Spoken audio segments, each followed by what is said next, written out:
Ladies and gents, welcome back once again. All things covered. Patrick Peterson, Bryant McFadden, another jam-packed show for all of you faithful fans, for all you fans of Pat P. Man, it's another opportunity to get geared up. We got a big-time ball game to get prepared for. Home game once again in Minnesota, of course. We will tap into that ball game. But before we do that, Pat P., you're 5-1. You had an opportunity to enjoy your bye week. Let's talk about your bye week. What did you do? Man, Mac, I did nothing but be a father to my girls. Taking them to cheer practice, school every day. Got a couple rounds of golfing. Smoked me some ribs one day. Just reloaded. Just had an opportunity to reload and get ready for this 11-week stretch that we're about to get ready for coming up. And you know what, Pat P., that's the luxury of being 5-1, because you can go into the bye week and actually enjoy it, not do anything. You get a chance to enjoy the fruits of your labor so far in 6 weeks of play and get back to the task at hand. Well, with that being said, just having a week of relaxation, did you get a chance to check out any football? NFL, there was a lot of big-time ball games this weekend. Anything stood out to you around the league? And not only NFL, I had the opportunity to watch some college football too. Just all day, jam-packed. Saturday, got an opportunity to watch my LSU Tigers do their thing. No, boy, they did their thing too. Yeah, from a come-behind victory. I saw Alabama just destroyed Mississippi State. A crazy stat that I saw in that game. Alabama outscored Mississippi State. I can't remember how many quarters it was, but 147-3. Yeah. Which was crazy. I was like, how in the heck is that possible? No with question. a Mike Leach offense, a high-power offense and a scoreboard lighting-up offense that he always presents. But around the league, had the opportunity to watch some games in the NFL, watched a little bit of the Tampa Bay game. Actually, I was watching my direct Sunday, direct TV Sunday pass. So I had the opportunity to see a bunch of games at one time. So I was watching the Panthers in Tampa Bay. I watched the Giants and the Jaguars, which was a hell of a game. Yes, it was. Who else I got an opportunity to watch? I started off with Thursday night with the Arizona Cardinals and the Saints. New Orleans. Another good game that I thought, who was it? I can't remember what game it was. I'm trying to think who was. It was one of those 4:00 games. Was it Seattle, the Chargers? Yes, that's exactly what I was about to go to. Seattle and the Chargers. Oh my goodness, what a good game! And shout out to my boy Gino for continuing to have an outstanding season so far. He's he's definitely the key to their success. He's not making any mistakes. He's putting the ball where it's supposed to be. Running game is where it needs to be. Defense is playing solid as they always accustomed of playing in the past. And Seattle, man, I think we talked about this. I can't remember when we talked about this. It was a couple of shows ago. We was talking about Seattle. Maybe when they first won their game, when they first won the season opener. You can't count off a Pete Carroll team. They always show up to play, no matter who's at quarterback. Yeah. And I just love the confidence that he's able to give his players week in and week out. I never forget one of my recruiting trips I had with going to USC, and just the excitement that he had. He still have that same juice and energy till this day. And you can tell that it feeds through his players, and his players love playing for him. Yeah, no question. I mean, he's done a phenomenal job. There are a lot of feel-good stories in the National Football League, but there are a lot of stories that have been disappointing so far as well. How surprised are you? And I know you can care less. You actually enjoy seeing them go through their growing pains, to say the least. But how surprised are you to see the Packers off to a 3-4 start? And I know Viking Nation, SKOL Nation, who are watching us and listening to us, anytime the Packers lose is like a win for the Vikings because of that rivalry and just how dominant they've been in the division over the last few years. But how surprised are you to see this disappointing start? I'm very surprised to see those guys off to a 3-4 start. I think they said this is the first time Aaron has a losing record through 6 games since 2012, if I'm not mistaken, if I saw that stat correctly earlier today. But I'm more surprised that they lost to the Commanders. Yeah. I was very, very shocked. I stayed away from that game. I felt like something was up with that ball game, even though Heineke was starting. You know, every week I put together nice parlays to bet. I stayed away from that game because two things I've grown to learn with Green Bay. I don't trust their offense. They can't throw the football. Their offensive line has been bad. And their defense, they've been disappointing. They haven't reached the bar that was set for them. So I stayed away from that game. And get this, they might lose 5 in a row because they got Buffalo this Sunday. Oh, wow. They go up to Buffalo. And I know you don't know anything about the gambling line, but hey, that line is 11.5. What? That's a spread of 11.5. No, yes. That's embarrassing, man. Man, that's the spread. Aaron Rodgers a double-digit underdog. And I'll tell you this much, I like Buffalo to cover that. No way, Matt. Huh? 11 points in the NFL? 11.5. 11 in the hook. Don't forget the hook. The hook is very important. Or 12. 12 point, yeah. And I don't know about that one, Matt. Man, listen. I normally steer you in the right direction now. I don't know about the 12 points, guy. Well, it's too late. If I was you, I might have to take the underdog on that one, dog. Man, it's too late. It's too late. Because one thing about Buffalo, at home, you saw they just did the Pittsburgh. Man, you talking about it's too late. Oh, yeah, I get my parlays in early. See what I do, Pat P? I have my Thursday night game is always involved in my parlay. Because if that leg dies, I got enough time to create another one. But if my Thursday night cash in, I'm right into the weekend feeling pretty good. So it's too late, Pat P. I'm not playing around. One thing we know is not a for sure. But the likelihood of Buffalo just outright winning is highly likely, right? Which is great for y'all as well. You know what I mean? You keep winning, they keep losing, create more separation. So that's one of the more intriguing games this week. What about another disappointing team so far? Tampa, right? Your former coach, Todd Bowles, along with other, members of that Arizona team that was there when you were there, man, they off to a rocky start as well. But do you believe when you compare the two, Green Bay and Tampa, two iconic quarterbacks, Hall of Fame quarterbacks, which team has more life left? Tampa or Green Bay? Tampa Bay for sure. Hands down. Tell me why. Let me hear why. Why do you believe that? Their division, for one. Yes. And the players that they have on their roster. I think their roster is better, to me, than Green Bay roster. Top to bottom, they got better receivers. They got better. The bats can kind of go back and forth. Quarterback can kind of go back and forth. Although those guys are not playing their best ball right now, defense is much better. I trust their defense over Green Bay defense any time of the day. And I just feel like they have, and they're still, as bad as they're playing, they're still leading their division. You know what I mean? That's the thing. They're tied for first with the Falcons. Exactly. So as bad as they're playing, they're still in contentions of winning their division. So you have to, hands down, more life has to be with the Tampa Bay Buccaneers. And just like you alluded to, Green Bay can possibly lose 5 in a row. They going up to Green Bay. Going up to Buffalo. Buffalo, yep. They still got Dallas on the schedule. They still got you guys again on the schedule. You never know when you're struggling what can happen with Chicago and Detroit. So, and Aaron's kind of limping right now. He got the bad thumb. Yep. So Tampa Bay Buccaneers by far has the most life.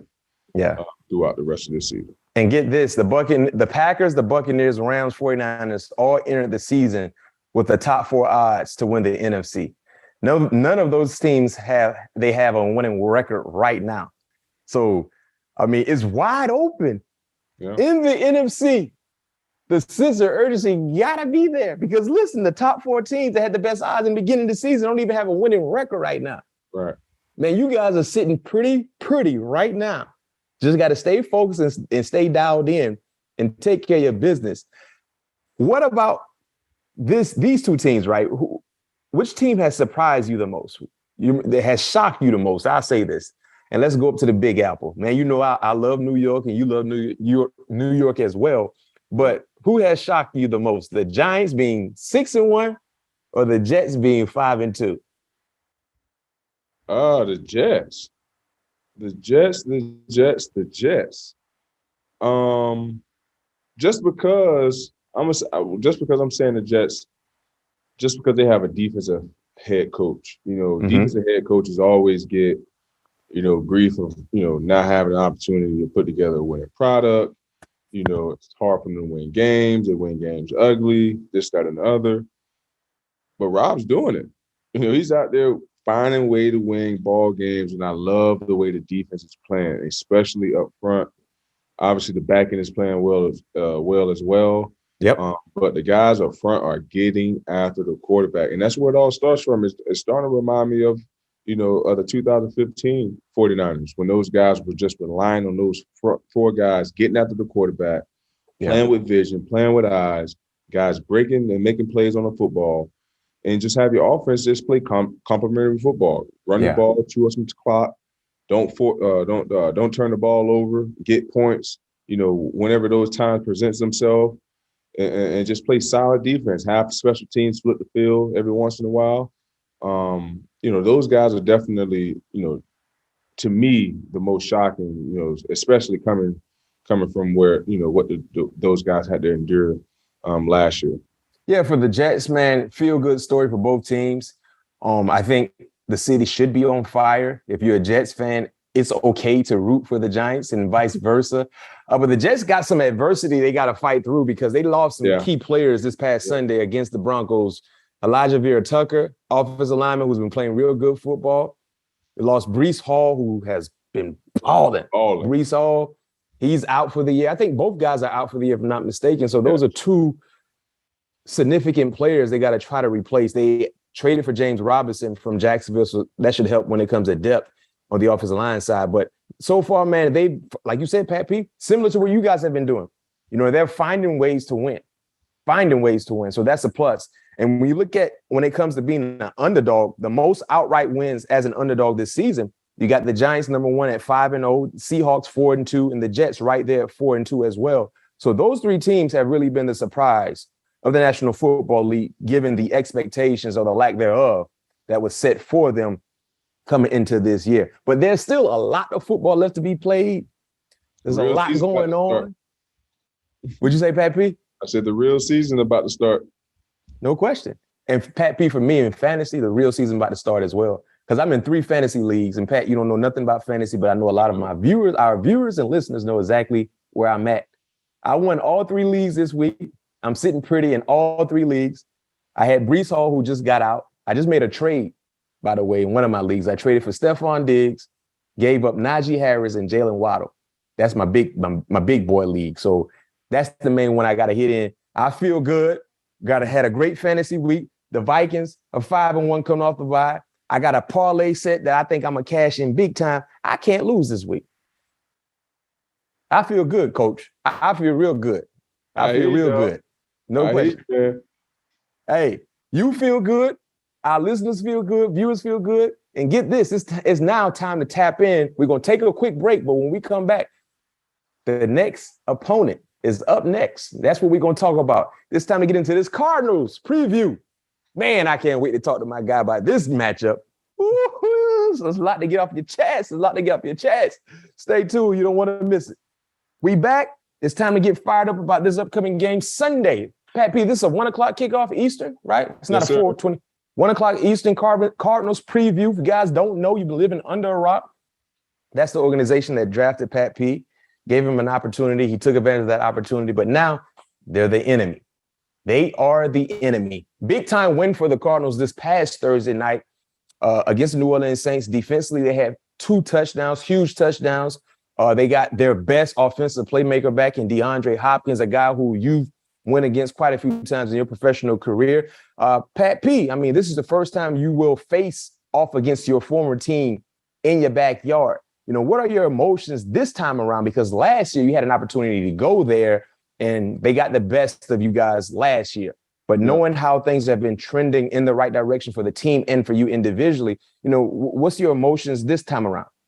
Nah, Mac, it ain't no emotions. It's another ball game, man. I'm going to be fired up just as I was the last time I stepped out on the field against the Miami Dolphins. Ain't nothing changed. It's just another team that's in our way, trying to slow us down for achieving our goal. last week, during the bye week, you came on the show, you felt confident, you felt good.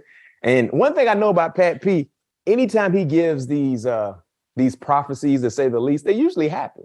You know, one thing about Pat P, he don't say them all the time, but usually when he give a prophecy, he speaks something into existence. It actually happens when he speaks it into existence.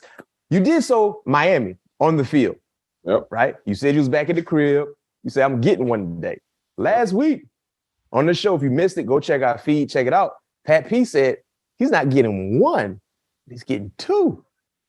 Tell us why you feel so confident in getting 2 interceptions this Sunday. My teammates know who my favorite group to listen to. They ain't a group no more, but it's the Migos. And they came out with a song called How You Feel, right? Yeah. I was working out to that song right before I got onto the show, and he was just talking about feel how you feel. Like, feel how you feel. And that's exactly how I was feeling at that moment.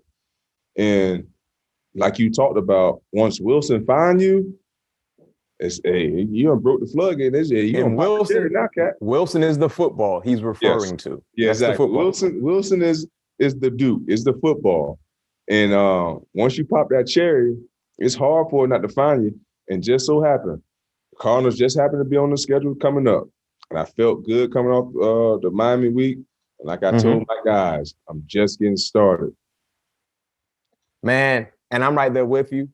They come in bunches. That's what we say, football-wise. When you get one, get prepared because they come in bunches. They come it's like a snowball effect. Just be prepared to handle that snowball effect. So I'm right there with you, man. Listen, the way you've been playing football, you've been doing exactly what you're supposed to do. And get this, the last time you played, I think PFF gave you a real good grade. I'm surprised. What you call them, fantasy football? Professional fantasy football. They gave you a pretty good grade, so they're starting to catch notice on how good of a job you've done in coverage. So let's see that continue this Sunday. What do you make of the Kyler Cliff relationship these days? I know you saw the Thursday night game. Man, the man came to the sideline. The quarterback told the head coach, calm the F down. I don't know if that's uncommon for those two individuals that have that kind of back and forth, but what do you make of their relationship right now? Man, I don't know what I mean. Obviously I'm on the outside looking in. Yep. I really don't care about their relationship, but it's apparent that something's not right. And for the head coach to sit there and take it like he did, I thought that was a bit. I mean, I'm not the one to be, calling no one's card, but like at that point, man, you don't sit your little behind down and get back in the huddle and listen to this play call I'm about to give you. Well, what I saw about right now, my guy. What I saw was we saw who the dominant personality is in that relationship. Man, ain't this your team? This is your team. Exactly. Right? And he was talking to Cliff like Cliff was the player. Exactly. He was talking to him like he wanted one of his teammates. What made it worse, the way he smirked after it. Yeah. He was like, man. Hey. It was like, what's wrong with this dude, man? He need to calm the hell down, man. This dude tripping. Yeah, he said it quite a few times, and he said it with aggression, came to the sideline, and then when he walked off, he's like, hey, I just checked him. And he was proud of it. He was proud of it. And they continue to let him get away with it. Hey, man, the man know he got power. Even though that's the head coach. More power to him. More power to him. Something we wish we all had, right? Being able to tell the head man, talking to the head man like that. Man, first of all, it was embarrassing, if you ask me. Yeah. Because it shows you all the stuff they're trying to hide, as far as all the stuff that's been coming out, as far as Kyler Murray as a teammate, this, that, another. It's showing. Yeah. And we know what Kyler Murray is capable of, but we haven't really seen dynamic player. Huh? Dynamic player, dangerous player. But we haven't really seen that consistently this year. Why do you think he's been up and down?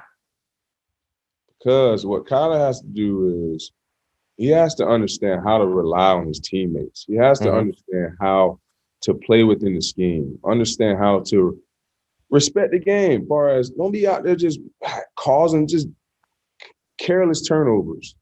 putting your team in harm's way. You know, like the other day, it was one time he ran the ball when he clearly should have thrown away, hurt his ankle, matter of fact, on that play. Like just being smarter, man. Just like you don't have to make that heroic play every single time you touch the ball. Yeah. And I just think once he learned that and once they hold him accountable to that, that's when he'll be able to really hit his stride. Yeah. And talking about hitting strides, Kyler Murray's a better Kyler Murray with DeAndre Hopkins in the lineup. No doubt about it. He made his return this past Thursday. What does his presence mean for the team and for you and your game plan, knowing that you will line up against D-Hop a few times this Sunday? I mean, he understands that he has a safety net back. You know, that's a guy that he can rely on. That's a guy who, when he's in trouble, he can 9 times out of 10 just throw it up to him and he's going to come down with it. You know, a guy that you know, obviously the top tier receiver in this league for a very, very long time. You know, so just having him back on the field, you know what type of audience that's going to attract, you know, as far as on the defensive side of the ball. You know, so that has opportunities to open up other guys, you know, and, you know, although D-Hop still had a big game, I think he got targeted 14 times. Got a lot of targets, yards, you know, in his first game back, looked really, really good. Looked like D-Hop D-Hop just looked just like D-Hop, you know what I mean? Nothing has changed, you know, it wasn't nothing that popped out on the screen at you, you know. Kyler just found a way to throw him a ball. It was tight coverage and he caught it. You know what I mean? And that's just D-Hop game. And you just have, as a DB, you have to be willing to live with that, you know, that the physical part of the game, because he's not going to do anything spectacular to get open, but he's going to get crafty where he like to pull through, as we saw. Slot fade. He like to do things like that, pushing off late in the down, holding on the DB as the ball is coming, trying to restrict them from jumping up. You know, so he does little things like that to try to keep the defensive back away from the game, which the referees need to do a better job of looking at as well. But it is what it is. But, you know, seeing him back in the offense, you can tell it was a different spark for sure. It should be a great matchup here coming October 30th. And D-Hop is a great 50-50 ball catcher. One of the best to do it. I mean, he got strong hands, boy. He know how to use his body to create separation just enough to get that nudge to create the separation for the ball to come in. But when that ball is in his catch radius, boy, he's great at those 50-50 opportunities. You were in the secondary with 2 talented young up-and-coming players, Budda Baker and Brian Murphy, for a few years. But seeing their growth so far throughout their professional, you know, career, especially with you now being in Minnesota, man, tell us a little bit about, you know, their growth and what makes them special. Man, it's great to see those guys, you know, blossom into their career the way they have. You know, had the opportunity to be with both of those guys at the young stage of their career, still keep in contact with those guys to this day. And just to see, you know, where they are in their careers, it's quite an honor to say that I was there with those guys in the earlier stage in their career, man. Just to showing them how to be professionals, being at Pro Bowls with Booters, I'm sure with Budda, I'm sure Byron will, you know, get some Pro Bowl nods here in the near future. But just having an opportunity to be around those guys, having an opportunity to go in the day in and day out grind with those boys, man. Just, you know, just showing them the ropes, you know, how to be good teammates, you know, how to treat people around you, you know, how to study, you know, all the little things that, you know, I felt that can help them be, you know, a household name in this league for a very, very long time. You know, those guys have taken those little nuggets that I was able to share with them and you know, and ran off with it. You know, they've been doing an amazing job, you know, thus far throughout the career. Always kept a close eye on them ever since last year.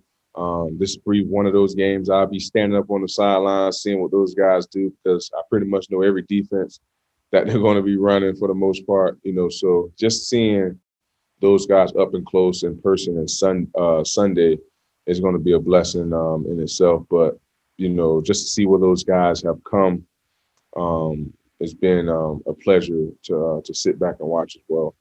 No question. Well, the moment is here. You guys have been following the show. You know exactly what's up now. Prediction time. Last ball game against Miami, boy, I was 1 point off. I had 24-17. I think the final score was 24-16, right? Not 24-18, 24-16. Yeah, 24-16. Yes. So I'm getting close. Yeah. And if I happen to predict the exact score, one lucky fan will get an autographed signed jersey. That's what we're going to do. I like that. Yeah. So I'm 5-1 this season because I picked wins for each game. So I'm 5-1 as well, with that being said. So I'm on point. So this game right here, Sunday.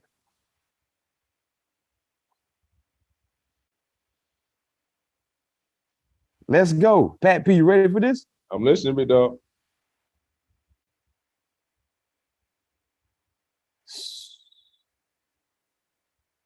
Let's go. 23.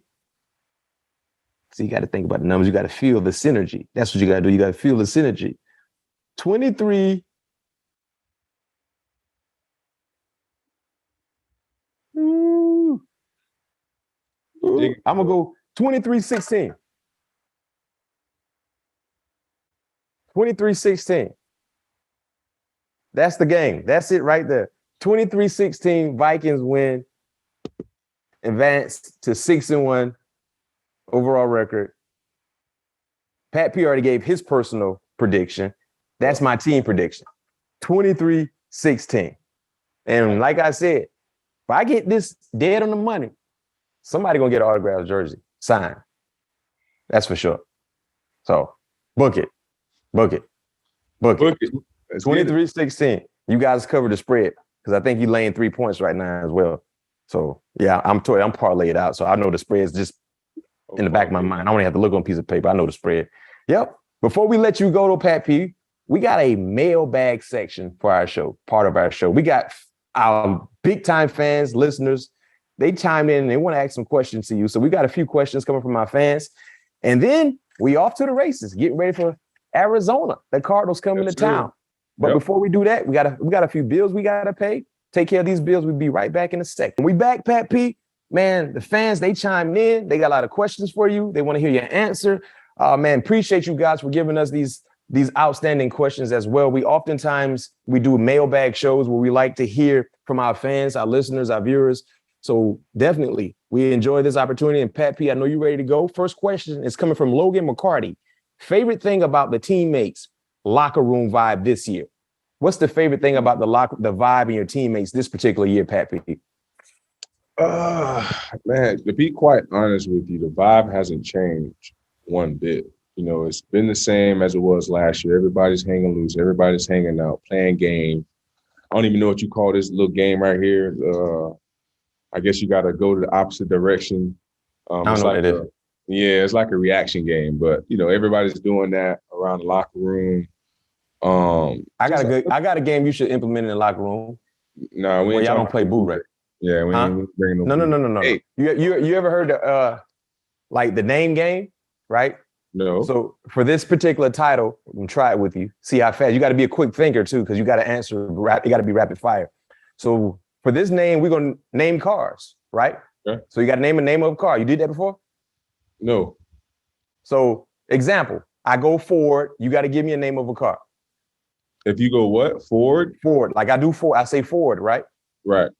So you go. You got to be fast though. So wait, when I'm saying another car name? Yeah, I say Ford. You can say Toyota. All right, got you. Go. So we're gonna try it. So you got you have 2 to 3 seconds to get it out. If you don't, you lose, right? Got you. All right. Mazda. Porsche. Subaru. Toyota. Mercedes. Hummer. Land Rover. GMC. Ford. Chevy. Acura. Ferrari. Porsche. Mitsubishi. I said Porsche. Yeah, you said I lost already. Yeah. Dang. How I tell you the game and I lose? Dang. I like this game already, man. Yeah. So you can do with cars. You can do it with foods. You know, anything, right? Okay. But you got to be quick. But I usually do cars because it's 1,000 cars. Or you can do clothing brands. You can do whatever. Hey, man, that's my favorite thing, man. I'm gonna keep going with them cars, though. God dang it, how free. I don't like that. We got to run that back again. All right. So next question. I like this question coming from Sam Gonzalez, right? Is it going to be bittersweet speaking it into existence? Is it going to be bittersweet winning the Super Bowl as a Viking in Arizona come February? What's going to be bittersweet about that? He just asking. He want to know, will it be bittersweet for you? Oh, No, not at all. All right. It won't be bittersweet at all. In fact, no, it will not be bittersweet. It won't be bittersweet. We'll have a good time. Yes, sir. Next question coming from Warco Milson. As a former legend of the number yourself, have you talked to current LSU 7, Keyshawn Butte? No, I have not spoken, to Keyshawn. But he do follow. I did follow him on Instagram. Mm-hmm. So I think that's probably our closest line of connection right now. But I do plan on reaching out to him in the future. Had a good game Saturday against. He did. He did. I just feel like my personal preference. I know how LSU handles the number 7. I feel like it just should stay on the defensive side. That's how I feel. But I agree. It goes to the best player. But I think it should just stay on the defensive side. Hey man, your boy and Tyron was just too dynamic to just have it on defense. That's like, man, this got to go to a special player. No question. No question. Next question is coming from Mitch. We saw a lot more blitzes against the Dolphins than in the first 5 games. Is this something we should expect to see to be in the mix as the players become more comfortable with the new defensive scheme? As a defense, Mac, you played in a good defense in your time in the NFL. The whole thing about, blitzing and sitting back is all about, choosing your moments, understanding when a team is most vulnerable, understanding when it's a time to be aggressive, when it's a time to not be aggressive. So at the end of the day, we want to keep teams guessing. We want to keep teams not knowing when the pressure is coming and bopping right in the mouth when they least expect it, And, the whole name of our defense is, obviously we play a lot of off coverage, a lot of zone coverage, but, the name of the game is not letting teams score touchdowns. Yeah. And that's what we want to continue to improve in the red zone. I thought we did a good job of it last week. So hopefully it can lead into the second half of the season by being a much better first and second down football team, being much better on in the red zone, and also just improving on the money down. We are pretty good in the money down. We're pretty good in takeaways. Now it's about that time of the season that we put it all together. You guys been playing what I call elbow defense. It bends, but it don't break. Right. And that's what you need. That has to be the name of the game, playing elbow defense, because that will keep teams from putting points on the scoreboard and you're not breaking. You're not giving them any opportunities to do so. Next question is coming from Cheesy27. Are you recruiting OBJ to the Vikings? No, man. I haven't spoken to OBJ. Would you welcome that addition if possible? Oh, no doubt about it. Would love to, would definitely love if, that opportunity, presented itself, and he was a teammate of mine. Have nothing but love for Odell, just his charisma, his attitude, his joy, his passion, just everything that he brings to the game. He's a guy that loves to play football. He's a guy that loves his teammates. And it'll be a dream come true to be a teammate of a fellow Tiger for sure. But no, I am not recruiting Odell because that is not my job. Yep, but you would welcome him. No doubt about it. All right, next question is coming from Hunter McCarty. Who are the 3 fastest players on the team? 3 fastest players on the team? Yep, right now. I'm just gonna go off. Man, that's tough. I'll go Chris Boyd. Boyd can run like that? And his track meter he'd be consistent in the 21s. Boyd, I didn't know Boyd was that fast. Yeah, he can run. Kane got to be up there. And number 3, Oh, we got this corner. I can't remember. He's on the practice squad. I think what's Tay last name? His name is Tay, but we got him from Philadelphia. Mm-hmm. He can go? Lying in practice. Is he faster than Pat P? Is he faster than young Pat P? I don't know about that cat. That's a stretch. That's a stretch. So ain't nobody on the team faster than young Pat P. Are you talking about Tay Grown? Tay Goin? Tay Goin? Yeah, that's him. Yep, that's him. So ain't nobody faster than young Pat P on the team? I don't know too many people are, coach. I ain't gonna lie to you, man. Young P2 was blazing, and I was heavy. Yeah. Big block. No question, man. He had a big block in the old school. Hey, I had that 454. No, I had the 632, cat. You had the 630? I had the 632. Okay. Fully aspirated. Yes, sir. You were getting them on the start, too. You know, usually them big blocks, but it takes some time to go up. You getting up out there on the start. Hey, man, I had the twin turbo, cat. That's all. No question. No question. Good question from Hunter. Thank you for that question. Next question is coming from Catch in Phoenix. Are great shutdown defenses still possible in the modern NFL with all the rules hampering DBs, defensive linemen from being physical with wide receivers and quarterbacks, respectively? Also, what will it take to get Kirk to dress like Fitzmagic that one time for a press conference? You remember when Fitzpatrick had the little track outfit on with the jewelry? Yeah. To the first part, I think there still can be shutdown defenses in this league. Yes, it's hard, but at the same time, you have teams like Houston, who's one of the top scoring defenses in the league. 49ers, obviously, who had a bad 2 weeks, but they're a top defense in this league. Yeah. Who else was up there? It was like 4 or 5 other teams. Buffalo, who has a potential to be a really, really outstanding defense on paper.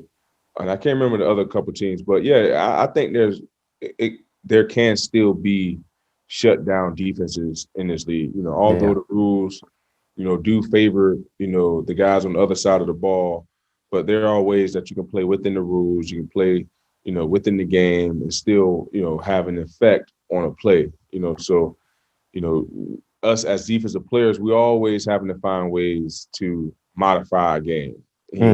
Just going to have to continue doing that throughout this league and throughout this, our career, because, they're going to always change rules year in and year out, so it's just all about adapting and being able to adapt, to the certain things that, not only can help better put you in position.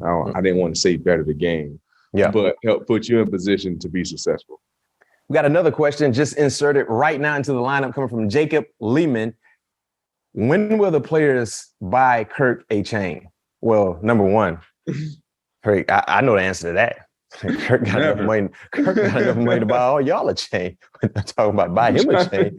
Like, man, Kirk done made $201,669,486. That's his career earning. You got it all. To buy him a chain. Yeah, I $201,669,486. Yeah.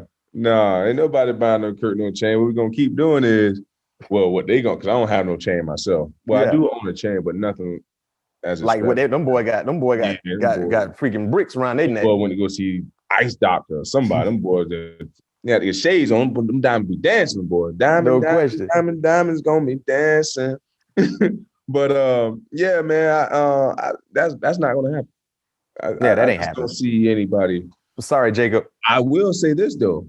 If we go off and win that dang on championship now, somebody might freak around and buy Kurt a chain.